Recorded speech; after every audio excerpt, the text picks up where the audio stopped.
আজকে সুপ্রিম কোর্টে আবার শুনানি হয়েছিল দুপুর 2টোয়। তো আজকে শুনানির পর গতকালকে যেটা অন্তর্বর্তী স্থগিতাদেশের কথা বলা হয়েছিল সেটা আজকে বাস্তবায়িত হয়েছে।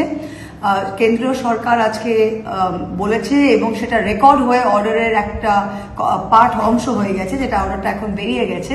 3টে জিনিস সেটা বলা হয়েছে যে কোনো ঘোষিত ওয়াকফ সম্পত্তিতে কোনো বদল করা যাবে না, আর যেটা ব্যবহারকারিত্ব ওয়াকফ তাতেও না, আর ওয়াকফ বাই ডিড তাতেও না, নো চেঞ্জ। দ্বিতীয় যেটা বলা হয়েছে যে কোনো কালেক্টর, কোনো ডিস্ট্রিক্ট ম্যাজিস্ট্রেট কোনো ওয়াকফ সম্পত্তিতে সে কোনো এনকোয়ারি হয়তো করতে পারে, কিন্তু তার উপরে কোনো অ্যাকশন নেওয়া যাবে না, সম্পত্তিতে তার কোনো বদল হতে পারে না। আর তৃতীয়, কোনো স্টেট ওয়াকফ বোর্ড বা সেন্ট্রাল ওয়াকফ কাউন্সিল নতুন নিয়োগ করতে পারে না।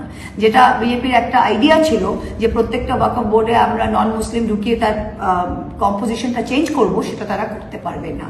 তো আমরা এখন নেক্সট শুনানি 5 মে, কিন্তু এই অন্তর্বর্তী স্থগিতাদেশটাতে যেটা মূল ভয় ছিল, মূল আশঙ্কা ছিল, সেটা সম্পূর্ণভাবে আমি বলবো যে রিঅ্যাসুরেন্স আমরা পেয়ে গিয়েছি। তো this is a very big step in the right direction. আমি সবাইকে বলবো যে এটা ফ্র্যাঙ্কলি যেটা মেন আশঙ্কা সেটা অলরেডি অ্যাড্রেস হয়ে গেছে। তা আমাদের এখন শুনানির জন্য ওয়েট করা দরকার, নেক্সট ডেট 5 মে। আর খুব দ্রুত ডেইলি শুনানির মতোই এইটাকে প্রসেসটাকে করা হবে।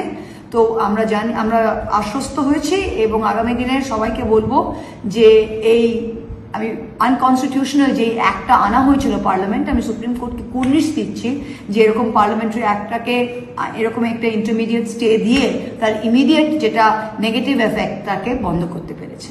এটা আপনাদের সবাইকে বুঝে আশ্বস্ত হওয়া উচিত। Thank you.